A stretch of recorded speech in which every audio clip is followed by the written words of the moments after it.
calling Big Baby. I like Fetty, I like Lou, I like Henny, I like Goose, I like lettuce, I like Boof, inside jelly, outside juice. I like Fetty, y'all like Lou, y'all like Henny, I like Goose, I like lettuce, I like. What's up, man? What's going on, man? How you doing? Chilling, bro.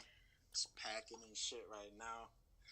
I'm on tour tomorrow and shit, and I'm a procrastinator. So I'm like packing everything last minute. Your first tour, right? Mm-hmm. The tours I've been on before have been like Tampa, Orlando, Miami, right? Shit like that. Like this is my first tour, like out of state type shit. Yeah. First legit, real shit type of tour. Yeah. Best thing that's unique to Tampa, I would say, is the culture out here. We have our own dance out here called jookin and cranking. Okay. Yeah. Okay. And jookin is actually a Miami thing too. Okay. It's kind of like a Florida thing. Okay. So we got our dance and shit, and that dance, cranking and jookin, that stems from like Tom G, and like these are like older guys from Tampa that was really like on the scene. They still on the scene right now, but they was really on the scene like mid 2000s. Okay. Like I was younger, and I feel like my sound, is very influenced by them as well. Okay. We have our own food out here. You know what I mean? Like you come to Tampa, you're gonna see shit that you haven't seen in any other city. Even in Florida, like some people from out of the state, some people come to Florida and think every city is the same. Yeah. Like totally different from Miami. Tampa's totally different from Orlando. Stuff like that. So good thing about like you said, there's not too many eyes on Tampa right now. When big name artists have tours, there's a big chance that they don't even come to Tampa. Because they don't know if they have a fan base. It's the fire alarm. Is that me or you? That's you? Yeah, that's me. Hold on. Tampa is kind of slept on. You know, when you think of Florida music, you think of Miami, and you think of Miami, and now you think of Broward, thanks to like X and Kodak. Right. But like Tampa, it's a diamond in the rough right now. Yeah. Cool. So, did you enjoy growing up there? Of course. I love Tampa. I can't imagine being from anywhere else. You know what I mean? And I got family in New York. New York is cool and all, but I love Tampa. I love being back home. Sometimes I get homesick. Like really? Last time I was out of town, I was like, damn, I can't wait to get back home, get my favorite food and shit. So, yeah, man, it's not where it should be right now, but everything takes time. So I'm working on that for the city. As an emerging artist, how are you sort of like starting to think, or do you think about streaming and sort of making money in this rapidly changing like digital age of music? It's cool, man. It's cool because of the convenience of it. Like artists back in the 90s and the 80s, they didn't have YouTube, they didn't have Spotify, they didn't have Apple Music, Google Play, they didn't have none of this. So I feel like it's awesome. YouTube streams actually count as Billboard album sales. Yeah, that's right. Actually, they already started it because I had seen where Post Malone, I forgot what song it was, but Post Malone, Rockstar. Yeah, that shit hit #1 just off of the YouTube streams. Right. So it's pretty cool. Like it's pretty cool where the music industry is going. I'm excited to see how it's gonna be like 5 years from now. Like literally, like you don't even have to go to the store to buy a CD. Like you can buy it off your phone. Like everything is so convenient. The music distributes itself. Right. Honestly. Right. So right. yeah, it's cool, man. You're excited about it. Yeah, I'm excited about it. You seem to have a lot of references to like anime or even like magic cards, right? Yeah. Things that are like traditionally thought of as like kind of nerd culture, right? Yeah. Or sort of like this underground nerd culture. What's the role of that in like your creative process or aesthetic, or like in rap generally?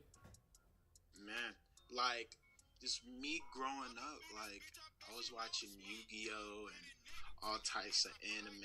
I was watching Yu-Gi-Oh. I know a whole bunch of anime was on Adult Swim.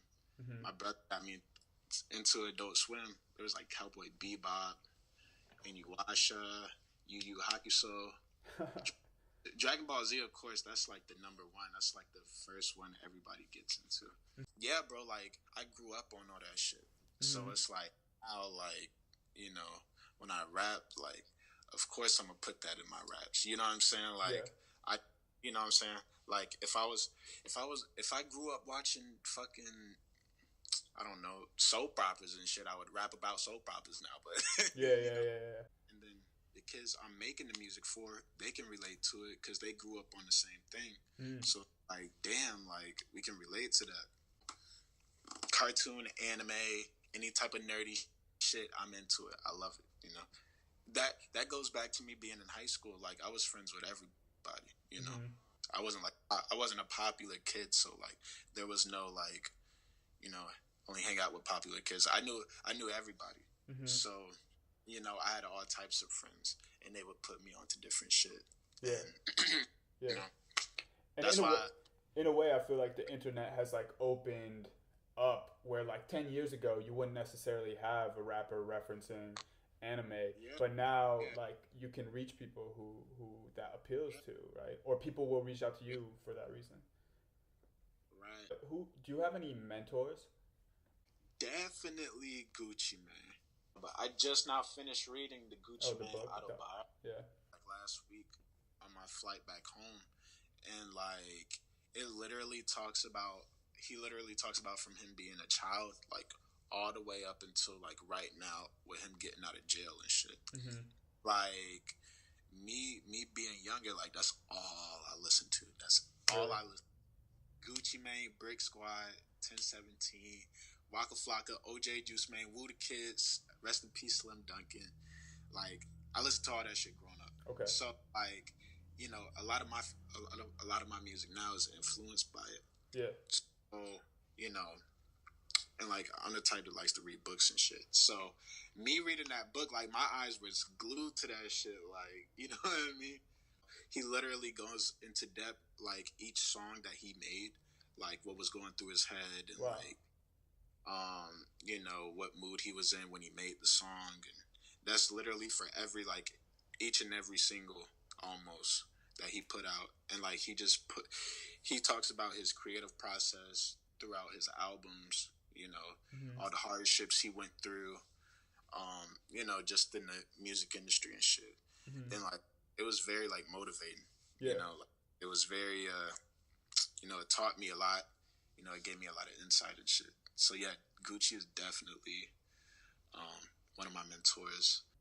My pops is definitely a mentor of mine. You know, my parents and shit, you know. Right. Your parents don't want to see you do wrong. Your parents support you, you know. They want to see you do the best. So grow up looking up to them. Yeah. So are they behind, like, you as an artist and stuff? Yeah. Hell yeah. Like my mom teaches high school cosmetology. She's a hairstylist. Wow. So I remember like the first time she had told me that a child in her class was playing my music, and like she never told the students that like I made music or no type of shit. So when she heard her student play it, she was like, "What? That's my." Yeah, like, you know, the months went by and like more and more like kids, you know, she would hear kids like playing my music, and then once she told her students, like kids would intentionally like come to her class and like ask her about me and be like, "Are you really Big Baby's mom?" I'm glad she's like able to like witness what's going on, and you know, it's proof right in front of her that, you know, I have fans out here. Right. I have listening to me, and you know, there's people that support me. All that but yeah, like my parents are behind it 100%. What is the Big Baby Scumbag live experience like? It's like the live experience, honestly, I want you to leave remembering me. Like, if you come to one of my shows and you never heard my music, I promise you, you're gonna want to either look me up or you're gonna have something stuck in your head. Like, you're gonna remember, one of my shows. Like it's funny because when I first started like performing live, I was doing like a lot of mosh pit type shit, like just hopping in the crowd, like punching people in the face. Wow. Like, yeah, like on some like wild shit. I kind of cooled off on that, and now I'm more of a, okay, I'm gonna turn up, and I want to see you guys turn up like that. Yeah. And one thing with me, like, I want to have fun, and I want people watching me to have fun. I don't want no stiff bodies at my show. Like, don't be afraid. I want to see people fucking flying from the ceiling, fucking all types of fun shit, man. It's all in the name of fun, man. Good. If you're not having fun with it, then what you doing? I'm gonna be in London for like 3 days, and it's so funny. I'm so extra. I bought 2 Austin Power shirts. Oh my god. And I bought a Polo Ralph London jacket just for this trip. So yeah, I'm gonna be showing off those outfits. I'm gonna let you go pack. Good luck on this tour coming up, and yeah, man, have a good rest of your night. Thank you, man. I appreciate it. I'm gonna see you soon. See you though. Peace. See you, bro. I like Fetty, y'all like Luke, y'all like Henny, I like Goose, y'all like lettuce, y'all like Boof, inside jelly, outside juice. I like Fetty, I like Luke, I like Henny, y'all like Goose, y'all like lettuce, y'all like Boof, inside jelly, outside juice. I like Fetty, I like Luke, I like Henny, I like Goose, I like lettuce, I like Boof, inside jelly, outside juice. I like Betty, I like